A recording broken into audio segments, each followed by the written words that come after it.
अस्सलामुअलैकुम। आज हम डिस्कस करने जा रहे हैं neuron. Neuron is a specialised cell to generate and conduct nerve impulse. एक स्पेशलाइज्ड किस्म के सेल जो मैसेज को प्रोड्यूस करते हैं और फिर उसी मैसेज को ट्रांसमिट करते हैं या फिर कंडक्ट करते हैं throughout the body is known as neuron. Neuron जो मैसेज कंडक्ट करता है उसे हम नर्व इम्पल्स कहते हैं और ये इलेक्ट्रोकेमिकल सिग्नल या मैसेज होता है। हमारे सेंट्रल नर्वस सिस्टम में almost 86 billion to 100 billion neurons जो हैं वो मौजूद होते हैं। स्टडी ऑफ न्यूरॉन को हम न्यूरोलॉजी या फिर न्यूरोसाइंस भी कहते हैं। अगर न्यूरॉन के पार्ट्स की बात की जाए, न्यूरॉन की स्ट्रक्चर की बात की जाए, तो न्यूरॉन के जो हैं वो 3 पार्ट्स होते हैं। उन 3 पार्ट्स में जो पहला पार्ट है उसे हम डेंड्राइट कहते हैं। फिर सेंट्रल पार्ट या फिर सेल बॉडी जो है उसे हम सोमा और सेल बॉडी कहते हैं और थर्ड पार्ट जो है उसे हम एक्सॉन कहते हैं। इस तरह से अगर डिफाइन किया जाए, जो पहला पार्ट है उसे हम कहते हैं सोमा और cell body.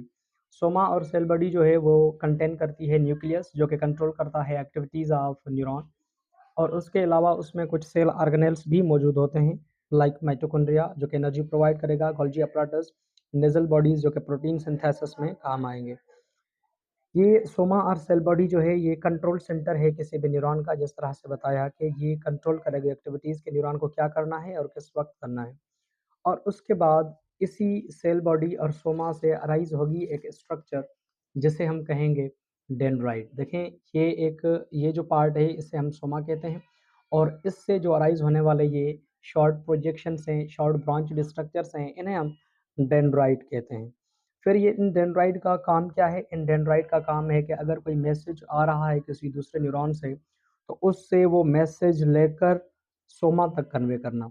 It means in simple, dendrite has the function to convey the message or to receive the message from other neurons and convey it to soma or cell body। फिर उसके बाद जो थर्ड पार्ट है उसे हम कहेंगे axon. Axon एक long cylindrical projection होते हैं न्यूरॉन के जो ट्रांसमिट करते हैं नर्व इम्पल्स को away from the cell body or soma. Axon covered भी हो सकते हैं माइलिन शीथ के साथ और ये अनकवर्ड भी हो सकते हैं। तो देखें, जो तीसरा पार्ट है जो ये लॉन्ग प्रोसेस आपको नज़र आ रहा है इसे हम कहेंगे एक्सॉन।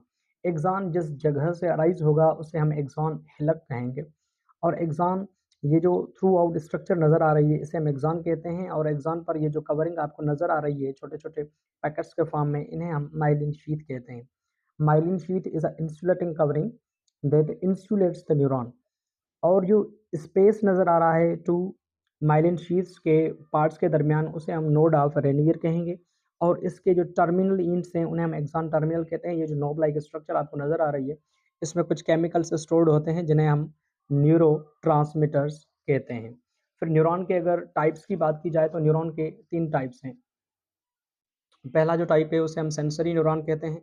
सेंसरी न्यूरॉन का काम ये होगा कि ये मैसेज को कन्वे करेगा टू ब्रेन। इट मीन्स कि ये मैसेज को डिफरेंट बॉडी पार्ट से लेकर ब्रेन तक कन्वे करेगा।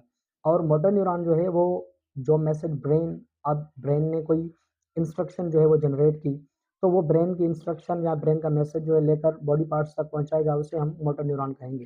फिर इंटर न्यूरॉन जो है ये ब्रेन और स्पाइनल कार्ड के दरमियान ही मौजूद होता है जो कि कोऑर्डिनेशन वाला काम करेंगे। अल्लाह हाफिज़।